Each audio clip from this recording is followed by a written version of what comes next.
नमस्कार, फाइटर समाचार में आपका स्वागत है। पेश आज 5 मार्च सुबह 6 बजे राजस्थान की खास खबरें। सुप्रीम कोर्ट की संविधान पीठ ने बड़ा फैसला सुनाते हुए पिछले फैसले को पलट दिया है। दरअसल सुप्रीम कोर्ट ने 1998 के नरसिम्हा राव के फैसले को पलट दिया है। 1998 में 5 जजों की संविधान पीठ ने 3:2 के बहुमत से तय किया था कि इस मुद्दे को लेकर जनप्रतिनिधियों पर मुकदमा नहीं चलाया जा सकता है। लेकिन सुप्रीम कोर्ट के इस फैसले को पलटने के चलते अब सांसद या विधायक सदन में मतदान के लिए रिश्वत लेकर मुकदमे की कार्रवाई से नहीं बच सकते हैं। सुनवाई के दौरान चीफ जस्टिस ने कहा कि हमने विवाद के सभी पहलुओं पर स्वतंत्र रूप से निर्णय लिया है। क्या सांसदों को इससे छूट मिलनी चाहिए, इस बात से हम असहमत हैं और बहुमत से इसे खारिज करते हैं। सीजेआई ने कहा, अनुच्छेद 105 के तहत रिश्वतखोरी को छूट नहीं दी गई है क्योंकि अपराध करने वाले सदस्य वोट डालने से संबंधित नहीं हैं। श्रीगंगानगर में पिस्तौल की नोक पर युवती सहित एक अन्य से लूट करने वाले 3 बाइक सवारों को पुलिस ने दबोच लिया है। आईपीएस बी आदित्य ने जानकारी देते हुए बताया कि गत दिवस एच ब्लॉक में कोचिंग जा रही एक छात्रा से 3 अज्ञात बाइक सवारों ने पिस्तौल की नोक पर मोबाइल और पर्स छीन लिया था। इन लुटेरों ने स्टेशन मास्टर से भी लूट को अंजाम दिया था। दोनों लूट की घटना के बाद पुलिस की दर्जनों टीमें बनाई गई, जिन्होंने सैकड़ों सीसीटीवी कैमरे खंगालने के बाद लुटेरों को पंजाब से दबोच लिया। तीनों से पूछताछ चल रही है कि इन्होंने अन्य वारदातें कहां की हैं। स्वायत्त शासन विभाग की ओर से निकाली गई सफाई कर्मचारी के पद पर भर्ती के लिए आवेदन प्रक्रिया शुरू हो गई है। प्रदेश के 186 निकायों के लिए 24,797 पदों पर भर्ती होगी। इसके लिए 24 मार्च की रात 12 बजे तक ऑनलाइन आवेदन कर सकेंगे। इस बार डीएलबी की ओर से जारी किए गए भर्ती कैलेंडर में बदलाव किया गया है। पहले भर्ती का आधार साक्षात्कार रखा गया था, लेकिन नई सरकार ने इसमें बदलाव करते हुए लॉटरी सिस्टम के अलावा मूल्यांकन प्रक्रिया भी रखी है।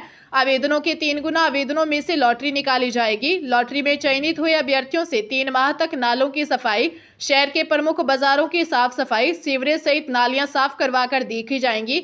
यही इनका मूल्यांकन का आधार रहेगा। चंडीगढ़ नगर निगम के सीनियर डिप्टी और डिप्टी मेयर के चुनाव में बीजेपी ने आम आदमी पार्टी के उम्मीदवार को हरा दिया है। बीजेपी उम्मीदवार को 19 वोट मिले हैं तो आम आदमी पार्टी और कांग्रेस के संयुक्त प्रत्याशी गुरप्रीत गाबी के पक्ष में 17 वोट डाले गए थे, जबकि उनके 1 वोट को इनवैलिड करार दिया गया है। इसके साथ ही बीजेपी ने सीनियर डिप्टी और डिप्टी मेयर की कुर्सी पर अपना कब्जा जमा लिया है। बताया जा रहा है कि मत पत्रों में छेड़छाड़ का आरोप लगाते हुए आप और कांग्रेस के पार्षदों ने सीनियर डिप्टी और डिप्टी मेयर चुनाव का बहिष्कार कर दिया, जिससे बीजेपी उम्मीदवार कुलजीत संधू और राजेंद्र शर्मा की जीत हो गई। शिक्षा मंत्री मदन दिलावर ने कहा कि राज्य में कुछ टीचर्स शिक्षा के मंदिरों को बदनाम कर रहे हैं। ऐसे टीचर्स के खिलाफ कार्रवाई होगी। उन्होंने कहा कि टीचर्स की ट्रांसफर पॉलिसी फिलहाल नहीं है, लेकिन साल 1.5 साल में नीति बनाई जाएगी। मंत्री एक निजी कार्यक्रम को लेकर बीकानेर आए थे। रेलवे स्टेशन पर पत्रकारों से बात करते हुए दिलावर ने कहा कि शिक्षा विभाग में 99.99% टीचर्स बेहतर काम कर रहे हैं। केवल 0.01% टीचर्स ऐसे हैं जो शिक्षा के मंदिरों को बदनाम कर रहे हैं। ऐसे टीचर्स की अवैध संपत्ति तक जब्त हो सकती है। इसके लिए काम चल रहा है। टीचरों की पदोन्नति से जुड़े सवाल पर दिलावर ने कहा कि विभाग में डीपीसी रुकी हुई थी, इसे फिर से शुरू करने के लिए विभाग के अधिकारियों को निर्देश दिए गए हैं। जल्द ही इसके परिणाम देखने को मिलेंगे। चूरू जिले में मोबाइल स्टोर को निशाना बनाकर 6 चोरों ने लाखों रुपए के मोबाइल चुरा लिए। वारदात स्टोर में लगे सीसीटीवी कैमरे में कैद हो गई।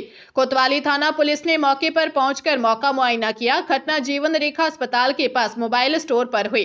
थर्मस्तूप चौकी in charge head constable Kishan Dev Singh ने बताया कि सीसीटीवी फुटेज में सामने आया है कि 6 चोरों से एक चोर मकान का शटर मोड़कर अंदर घुसा और बाकी 5 दुकान के बाहर चक्कर लगाते रहे। चोरों ने एप्पल कंपनी के 12 mobile, 6 airport, 2 watch, 1 power bank के अलावा काफी मोबाइल एक्सेसरीज और गले में रखे 2000 रुपए चुरा लिए।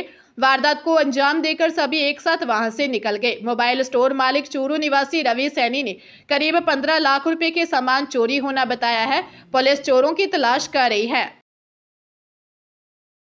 राजस्थान माध्यमिक शिक्षा बोर्ड 2024 की रनिंग सब्जेक्ट परीक्षाओं का श्री गणेश सोमवार से हो गया।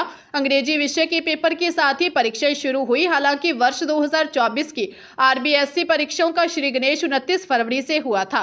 इस दिन मनोविज्ञान के पेपर के साथ हुआ था, लेकिन रनिंग सब्जेक्ट्स परीक्षाएं सोमवार से शुरू हुई। परीक्षा का निर्धारित समय सुबह 8:30 बजे से पौने 12 बजे तक का निर्धारित किया गया था। वह सुरक्षा व्यवस्था को लेकर माकूल इंतजाम किए गए हैं। नकल रोकने के लिए भी स्पेशल फ्लाइंग टीम तैयार की गई। वही परीक्षा केंद्रों पर आवश्यक सुविधाओं का पूरा ध्यान रखा गया। निष्पक्ष एवं पारदर्शिता के साथ परीक्षा आयोजित करने के लिए सभी परीक्षा केंद्रों पर फोटोग्राफी भी करवाई गई थी। फाल्गुन महीने में होली से 8 दिन पहले लगने वाला होलाष्टक इस बार 17 मार्च से शुरू हो रहा है। ज्योतिष शास्त्र के अनुसार फाल्गुन शुक्ल पक्ष की अष्टमी से होलाष्टक आरंभ होगा, जो होलिका दहन यानी पूर्णिमा तक रहेगा। इस दौरान प्रकृति के वातावरण में नकारात्मक ऊर्जा का प्रवेश होता है। इसके चलते विवाह, मुंडन संस्कार व गृह प्रवेश आदि मंगल कार्य पूरी तरह से वर्जित रहेंगे। फाल्गुन पूर्णिमा को होलिका दहन और इसके अगले दिन धुलंडी पर्व मनाया जाएगा। इस बार फाल्गुन पूर्णिमा तिथि 24 मार्च को सुबह 9:54 से शुरू होगी। इस तिथि का समापन अगले दिन यानी 25 मार्च को दोपहर 12:29 पर होगा। फाल्गुन पूर्णिमा के दिन होलिका जलाई जाती है। अगले दिन फाल्गुन कृष्ण पक्ष की पहली तिथि को रंगों की होली खेली जाती है।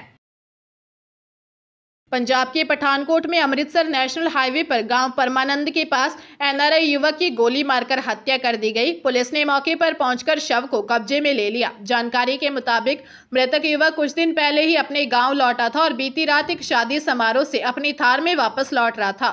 मृतक की पहचान हरदेव सिंह ठाकुर निवासी चकमीर जिला पठानकोट के रूप में हुई है, जो कुछ दिन पहले ही ऑस्ट्रेलिया से अपने गांव लौटा था। मृतक के परिजन दविंदर सिंह ने कहा कि उनकी किसी से कोई दुश्मनी नहीं है और उन्हें नहीं पता कि उन्हें गोली किसने मारी। फिलहाल उसने पुलिस से न्याय की गुहार लगाई है। एसएसपी पठानकोट दलजिंदर सिंह ढिल्लों खुद मौके पर पहुंचे और इस पूरे मामले की जांच के लिए एक टीम का गठन किया और कार्रवाई शुरू की। मिड डे मील में गड़बड़ी करने वालों की अब खैर नहीं है। पीएम पोषण योजना की रियल टाइम मॉनिटरिंग के लिए मिड डे मील आयुक्तालय ने एप्लीकेशन तैयार की है। राजकॉम के सहयोग से तैयार किए गए इस एप्लीकेशन से प्रदेश के सभी जिला शिक्षा अधिकारी, प्रारंभिक शिक्षा अधिकारी, मुख्य ब्लॉक शिक्षा अधिकारी और स्कूलों से जोड़ा गया है। बता दें कि पीएम पोषण योजना के अंतर्गत सरकारी स्कूलों में प्री प्राइमरी से कक्षा 8 के विद्यार्थियों को गर्म भोजन दिया जाता है। कई जगह पर इसमें गड़बड़ी के मामले सामने आए थे। SSOID से चलने वाली इस एप्लीकेशन में हर स्कूल में मौजूद खाद्यान्न का स्टॉक दर्ज होगा, साथ ही प्रतिदिन भोजन करने वाले विद्यार्थियों की संख्या, इनका भोजन बनाने में लगने वाले खाद्यान्न की मात्रा व व्यय होने वाली कुकिंग कन्वर्जन राशि की एंट्री होगी। हरियाणा में करनाल के गांव अमृतपुर कला में डीजे पर डांस करने गए युवक की हत्या की गुत्थी मधुबन थाना पुलिस ने सुलझा ली है।